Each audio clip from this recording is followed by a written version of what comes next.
नमस्कार दोस्तों।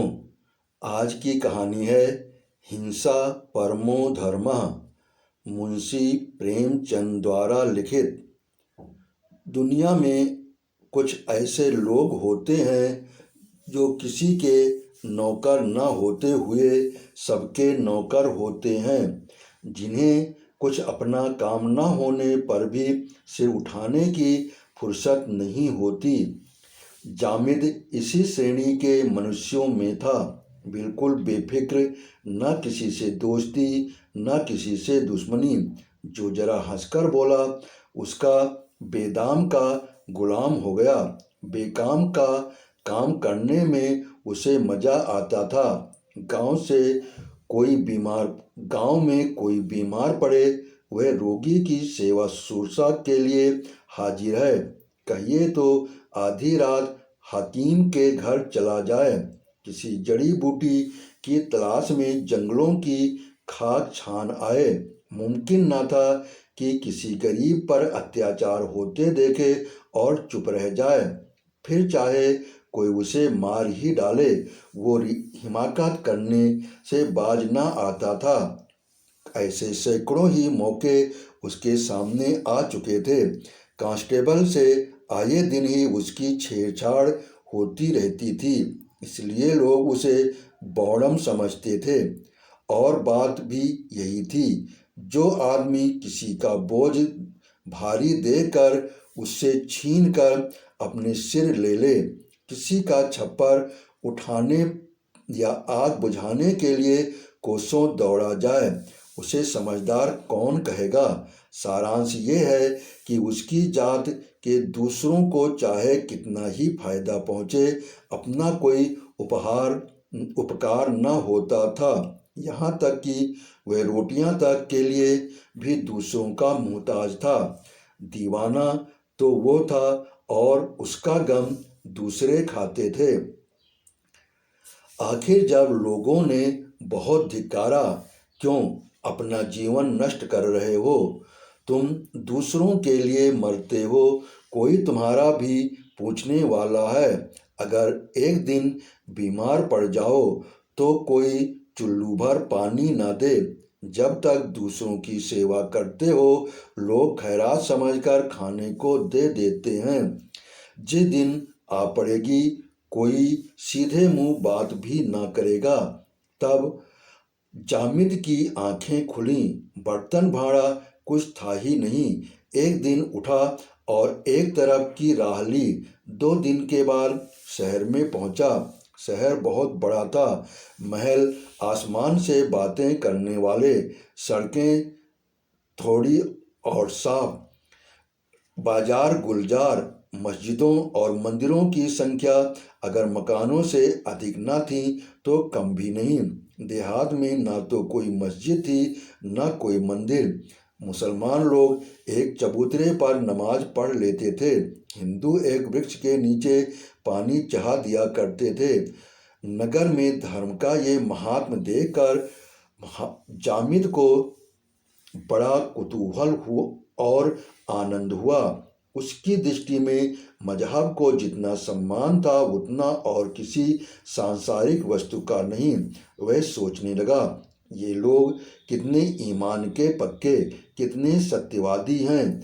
इनमें कितनी दया, कितना विवेक, कितनी सहानुभूति होगी। तभी तो खुदा ने इतना इन्हें माना है। वो हर आने जाने वाले को सदा की दृष्टि से देखता और उसके सामने विनय से सिर झुकाता था। यहाँ के सभी प्राणी उसे देवता तुल्य मालूम होते थे। घूमते घूमते सांझ हो गई। वो थक कर मंदिर के चबूतरे पर जा बैठा। मंदिर बहुत बड़ा था। ऊपर सुनहला कलश चमक रहा था। जगमोहन पर संगमरमर के चौके जड़े हुए थे, मगर आंगन में जगह जगह गोबर और कूड़ा पड़ा था। जामिद को गंदगी से चिढ़ती देवालय की ये दशा देखकर उससे न रहा गया। इधर उधर निगाह दौड़ाई कि कहीं झाड़ू मिल जाए तो साफ कर दे, पर झाड़ू कहीं नजर न आई। विवश होकर उसने दामन से चबूतरे को साफ करना शुरू कर दिया। जरा देर में भक्तों का जमाव होने लगा। उन्होंने जामिद को चबूतरा साफ करते देखा तो आपस में वे बातें करने लगे। है तो मुसलमान, मेहतर होगा। नहीं, मेहतर अपने दामन से सफाई नहीं करता, कोई पागल मालूम होता है। उधर का भेदिया ना हो। नहीं, चेहरे से बड़ा गरीब मालूम होता है। हसन निजामी का कोई मुरीद होगा। अजी गोबर के लालच में सफाई कर रहा है। कोई भटियारा होगा। जामिद से गोबर न ले जाना बे, समझा? कहाँ रहता है? परदेसी मुसाफिर हूँ साहब, मुझे गोबर लेकर क्या करना है? ठाकुर जी का मंदिर देखा तो आकर बैठ गया। कूड़ा पड़ा हुआ था। मैंने सोचा धर्मात्मा लोग आते होंगे, सफाई करने लगा। तुम तो मुसलमान हो ना? ठाकुर जी तो सबके ठाकुर हैं, क्या हिंदू क्या मुसलमान। तुम ठाकुर जी को मानते हो। ठाकुर जी को कौन ना मानेगा साहब। जिसने पैदा किया उसे ना मानूंगा तो किसे मानूंगा। भक्तों में ये सलाह होने लगी, देहाती है, फांस लेना चाहिए, जाने ना पाए। जामिद फांस लिया गया। उसका आदर सत्कार होने लगा। एक हवादार मकान रहने को मिला। दोनों वक्त उत्तम पदार्थ खाने को मिलने लगे। दो चार आदमी हरदस उसे घेरे रहते। जामिद को भजन खूब याद थे, गला भी अच्छा था। वह रोज मंदिर में जाकर कीर्तन करता, भक्ति के साथ स्वर ललित भी है। तो फिर क्या पूछना, लोगों पर उसके कीर्तन का बड़ा असर पड़ता। कितने ही लोग संगीत के लोभ में ही मंदिर में आने लगे। सबको विश्वास हो गया कि भगवान ने ये शिकार चुनकर भेजा है। एक दिन मंदिर में बहुत से आदमी जमा हुए। आंगन में फर्श बिछाया गया। जामिद का सर मुड़ा दिया गया।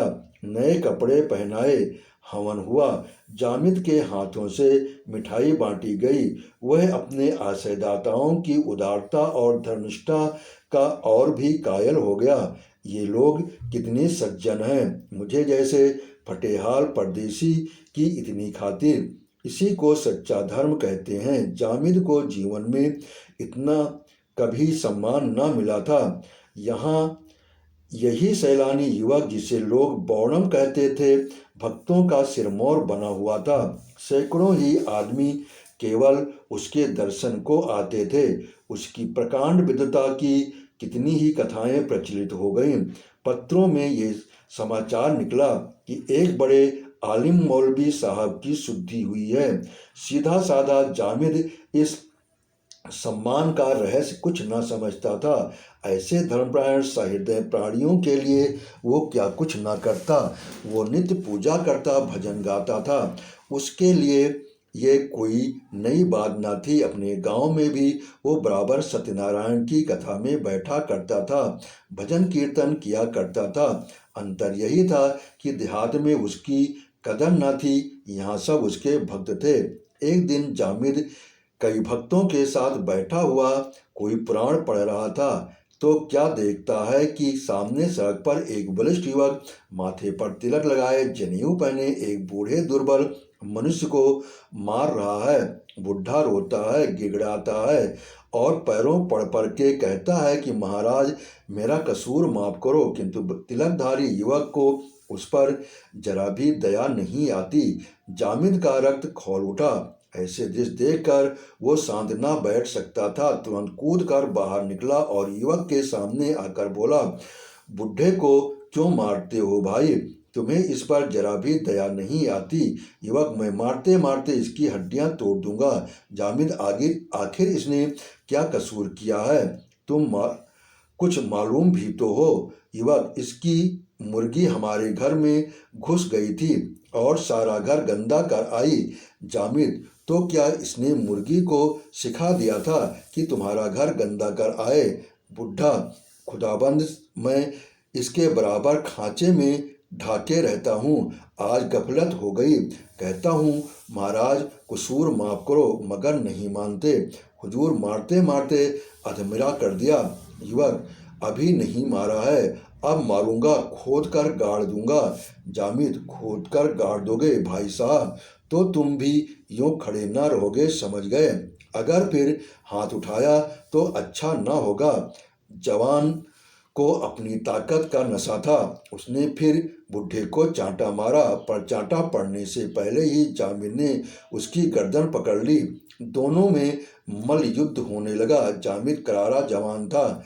युवक को पटकनी दी तो वो चारों खाने चित गिर गया। वही उसका गिरना था कि भक्तों का समुदाय, जो अब तक मंदिर में बैठा तमाशा देख रहा था, लपक पड़ा और जामिद पर चारों तरफ से चोटें पड़ने लगीं। जामिद की समझ में न आता था कि लोग मुझे क्यों मार रहे हैं। कोई कुछ न पूछता। तिलकधारी जवान को कोई कुछ नहीं कहता। बस जो आता मुझ पर ही हाथ साफ करता था। आखिर वो बेदम होकर गिर पड़ा। तब लोगों में बातें होने लगी। दगा दे गया, धत तेरी जात की। कभी मलेच्छों ने भलाई की आशा न रखनी चाहिए। कौवा कौवा कौओं के साथ मिलेगा। कमीना जब करेगा कमीनापन तो कोई पूछता न था। मंदिर में झाड़ू लगा रहा था। देह पर कपड़े की तार भी न था।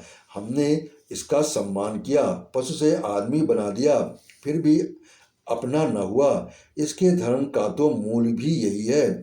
जामिद रात भर सड़क के किनारे पड़ा दर्द से कराहता रहा। उसे मार खाने का दुख न था। ऐसी यातनाएं वो कितनी ही बार भोग चुका था। उसे दुख और आश्चर्य केवल ये बात का था कि इन लोगों ने क्यों एक दिन मेरा सम्मान किया और आज क्यों अकारण ही मेरी इतनी दुर्गति की।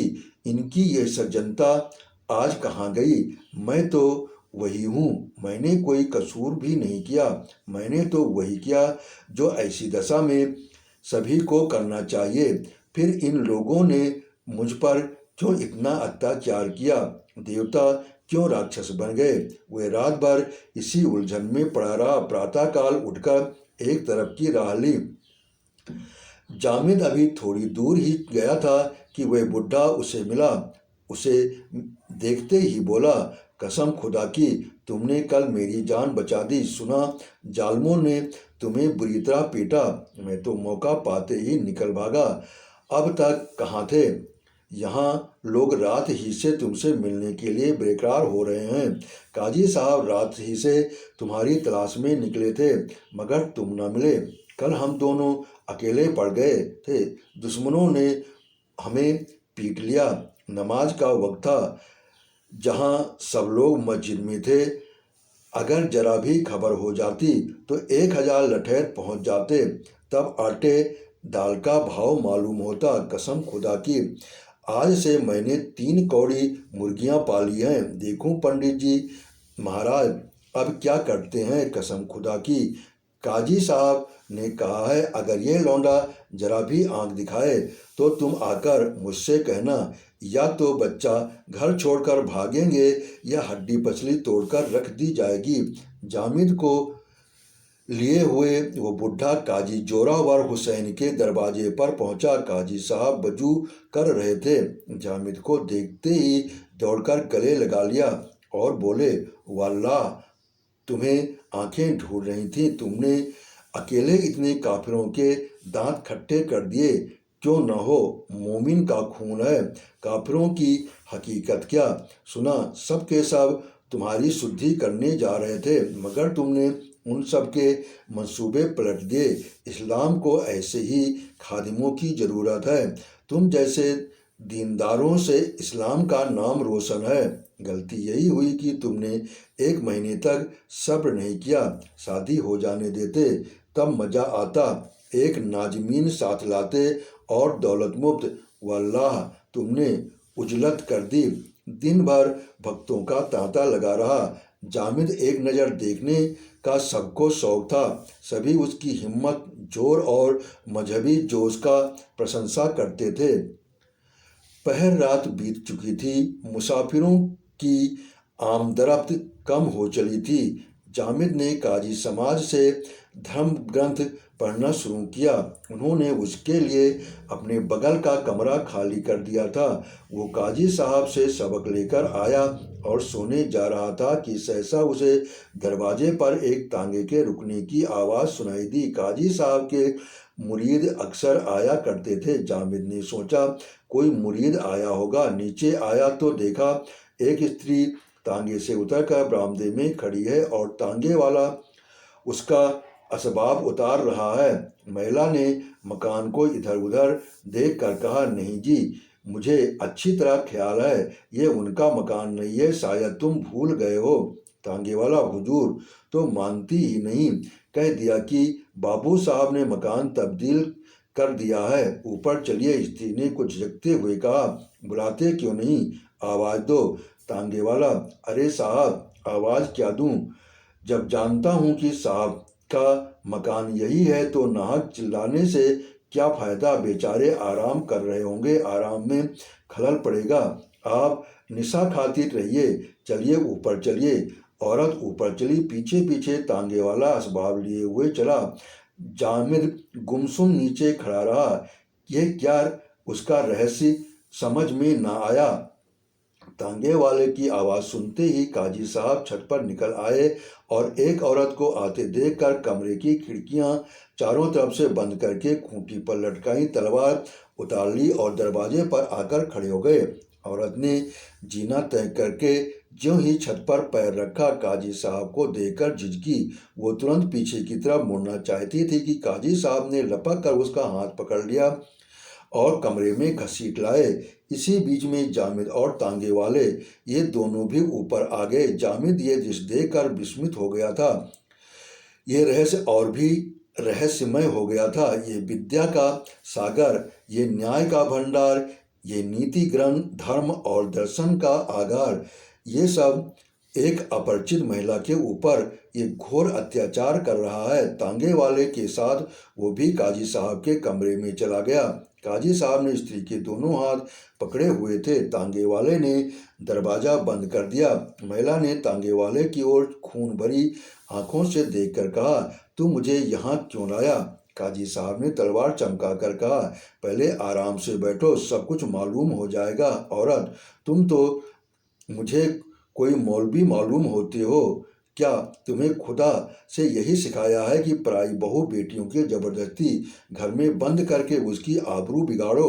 काजी, हाँ, खुदा का यही हुक्म है कि काफिरों को जिस तरह मुमकिन हो इस्लाम के रास्ते पर लाया जाए, अगर खुशी से ना आए तो जबर से। औरत, इसी तरह अगर कोई तुम्हारी बहू बेटी को पकड़ना बेआबरू करे तो काजी, हो रहा है जैसा तुम हमारे साथ करोगे वैसा ही हम तुम्हारे साथ करेंगे। फिर हम तो बेआबरू नहीं करते, सिर्फ अपना मजहब में शामिल करते हैं। इस्लाम कबूल करने से आबरू बढ़ती है, घटती नहीं। हिंदू कौम में तो हमें मिटा देने का बीड़ा उठाया है। वो इस मुल्क से हमारा निशान मिटा देना चाहती है। धोखे से, लालच से, जबर से मुसलमान को बेदीन बनाया जा रहा है तो मुसलमान बैठे मुंह ताकेंगे।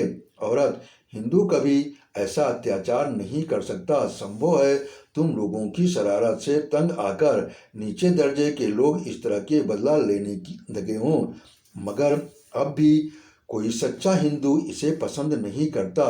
काजी साहब ने कुछ सोचकर कहा, बेशक पहले इस तरह की शरारत मुसलमान सौदे किया करते थे, मगर शरीफ इन हरकतों को बुरा समझते थे और अपने इसकान भर रोकने की कोशिश करते थे। तालीम और तहजीब की तरक्की के साथ कुछ दिनों में ये गुंडापन जरूर गायब हो जाता, मगर अब तो सारी हिंदू कौम हमें निगलने के लिए तैयार बैठी हुई है। फिर हमारे लिए और रास्ता ही कौन सा है। हम कमज़ोर हैं, इसलिए हमें मजबूर होकर अपने को कायम रखने के लिए दगा से काम लेना पड़ता है। मगर तुम इतना घबराती क्यों हो। तुम्हें यहाँ किसी बात की तकलीफ न होगी। इस्लाम औरतों के हक का जितना लिहाज करता है उतना और कोई मजहब नहीं करता। और मुसलमान मर्द तो अपनी औरत पर जान देता है। मेरे ये नौजवान दोस्त जामिद तुम्हारे सामने खड़े हैं, इन्हीं के साथ तुम्हारा निकाह करा दिया जाएगा। बस आराम से ज़िंदगी के दिन भर बसर करना। औरत, मैं तुम्हें और तुम्हारे धर्म की घृणित समझती हूँ। तुम कुत्ते हो, इसके सिवा तुम्हारे लिए कोई दूसरा नाम नहीं। खैरियत इसी में है, मुझे जाने दो, नहीं तो मैं अभी शोर मचा दूंगी और तुम्हारा सारा मौलवीपन निकल जाएगा। काजी, अगर तुमने जबान खोली तो तुम्हें जान से हाथ धोना पड़ेगा, बस इतना समझ लो। औरत, आबरू के सामने जान की कोई हकीकत नहीं। तुम मेरी जान ले सकते हो मगर आबरू नहीं ले सकते। काजी, क्यों नाहक जिद करती हो? औरत ने दरवाजे के पास जाकर कहा, कहती हूँ दरवाज़ा खोल दो।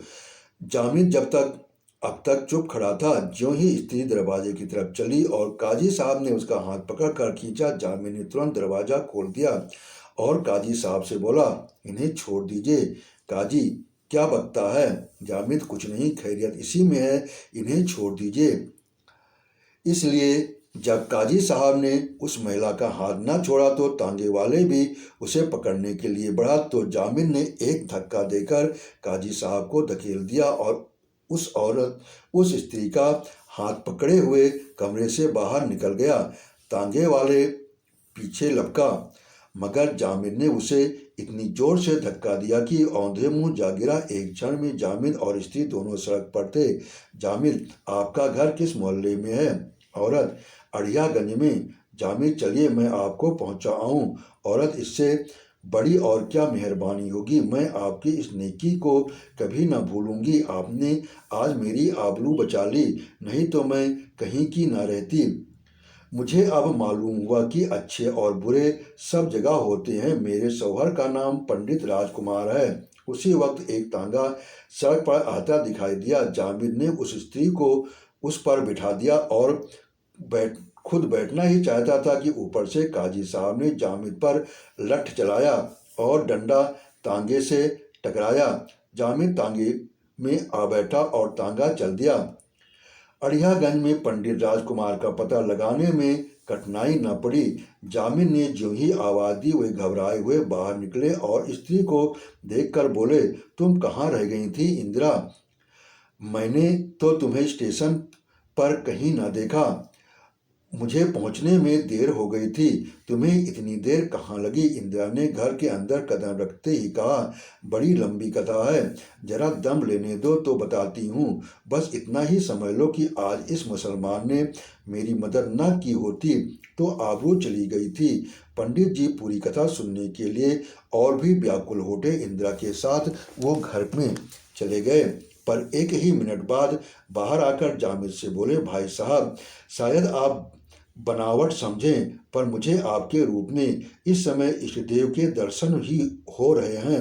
मेरी जबान में इतनी ताकत नहीं कि आपका शुक्रिया अदा कर सकूं। आइए बैठ जाइए। जामिद जी, नहीं, अब मुझे इजाज़त दीजिए। पंडित, मैं आपकी इस नेकी का क्या बदला चुका सकता हूँ? जामिद, इसका बदला यही है कि इस शरारत का बदला किसी गरीब मुसलमान से न लीजिएगा। मेरी आपसे यही दरख्वास्त है। ये कहकर जामिद उठ खड़ा हुआ और अंधेरी रात के सन्नाटे में शहर से बाहर निकल गया। उस शहर की विषाक्त वायु में सांस लेते हुए उसका दम घुटता था। वो जल्द से जल्द शहर से भागकर अपने गांव में पहुंचना चाहता था, जहां मजहब का नाम सहानुभूति, प्रेम और सौहार्द था। धर्म और धार्मिक लोगों से उसे घृणा हो गई थी। आपने कहानी सुनी, इसके लिए आपका बहुत बहुत धन्यवाद। आपने सब्सक्राइब किया, इसके लिए मैं दिल से आभारी हूँ।